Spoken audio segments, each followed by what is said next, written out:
Hello दोस्तों, आज हम बात करेंगे 1961 में रिलीज हुई एक क्लासिक फिल्म घराना की। घराना भारतीय सिनेमा की एक कालजयी पारिवारिक ड्रामा फिल्म है जिसका निर्माण और निर्देशन दक्षिण भारत के प्रसिद्ध जेमिनी स्टूडियो के बैनर तले एस एस वासन ने किया था। यह फिल्म पारिवारिक मूल्यों, संयुक्त परिवार के भीतर के संघर्षों, गलतफहमियों और अंत में आपसी प्रेम की पुनर्स्थापना को दर्शाती है। यह फिल्म साल 1960 में आई तेलुगु फिल्म शांति निवासम की रीमेक थी। यह 1961 की सबसे बड़ी हिट फिल्मों में से एक थी और बॉक्स ऑफिस पर सुपरहिट घोषित की गई थी। इस फिल्म में मुख्य कलाकार थे राजेंद्र कुमार, राजकुमार, आशा पारेख, ललिता पवार, विपिन गुप्ता, देविका, शुभा खोटे, आगा और कन्हैया लाल। इस फिल्म की कहानी कुछ इस तरह से है। कहानी राय बहादुर रामदास के धनी और बड़े संयुक्त परिवार के इर्द गिर्द घूमती है। रामदास स्वभाव से बहुत सीधे हैं और हमेशा हर बात को ईश्वर की इच्छा मानकर शांत रहते हैं। इसका फायदा उठाकर उनकी पत्नी शांता यानी ललिता पवार पूरे घर पर अपना तानाशाही राज चलाती है। वह अपनी बड़ी बहू सीता और अपने दिवंगत बड़े बेटे की विधवा बहू गौरी पर घोर अत्याचार करती है। वहीं वह अपनी बेटी भैरवी को सिर पर चढ़ाकर रखती है, जो अपने पति सारंग को छोड़कर मायके में ही बैठी रहती है।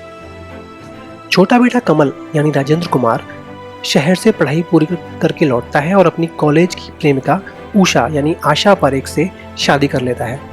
उषा एक स्वाभिमानी लड़की है। जब शांता उषा पर भी जुल्म करने की कोशिश करती है तो कमल अपनी मां के खिलाफ आवाज उठाता है।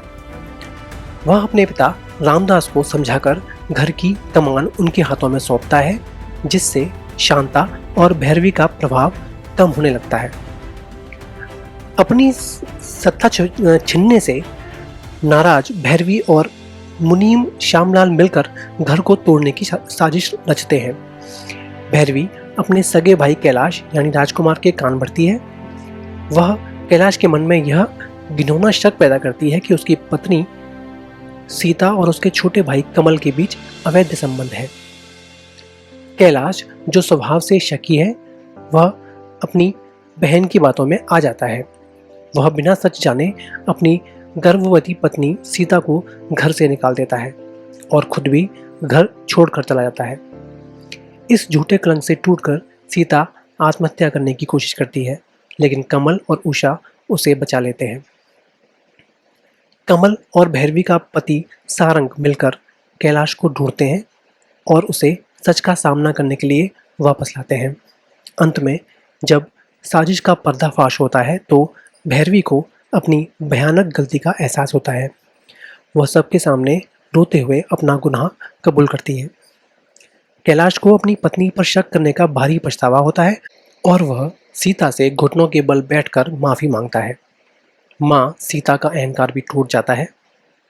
राय बहादुर रामदास का बिखरता हुआ घराना एक बार फिर एकजुट होकर और खुशहाल हो जाता है। इस फिल्म की सफलता में इसके संगीत का बहुत बड़ा योगदान था।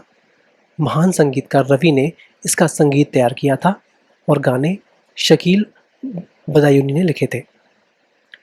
इसमें से कुछ गाने इस तरह से हैं: दादी अम्मा मान जाओ, हुस्न वाले तेरा जवाब नहीं, जब्त का अहद भी, होगा तुम्ही से प्यारा कौन। ये गीत आज भी लोकप्रिय हैं।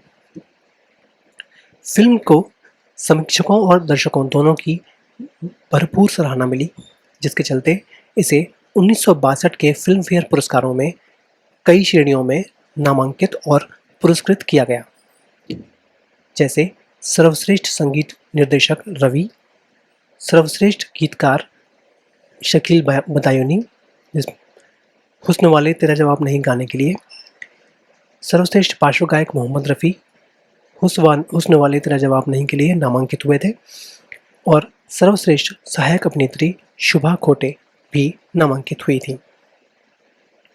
इस फिल्म की बाहरी सफलता के बाद जेमिनी स्टूडियो ने इसी पारिवारिक फॉर्मूले पर कई अन्य फिल्में बनाई। ललिता पवार को अक्सर बॉलीवुड में क्रूर सास के रूप में जाना जाता था, लेकिन इस फिल्म के गाने दादी अम्मा ने उनकी छवि में एक प्यारा और मानवीय पहलू भी जोड़ा। साल 1988 में आई जितेंद्र और ऋषि कपूर की फिल्म घर घर की कहानी काफ़ी हद तक इसी फिल्म की कहानी से प्रेरित थी। तो दोस्तों, इसी के साथ आज का व्लॉग हम समाप्त करते हैं। आपसे बहुत जल्द फिर मिलेंगे एक और क्लासिक फिल्म और उससे जुड़ी जानकारियों के साथ। तब तक के लिए आप स्वस्थ रहें, मस्त रहें। बहुत बहुत धन्यवाद। नमस्कार।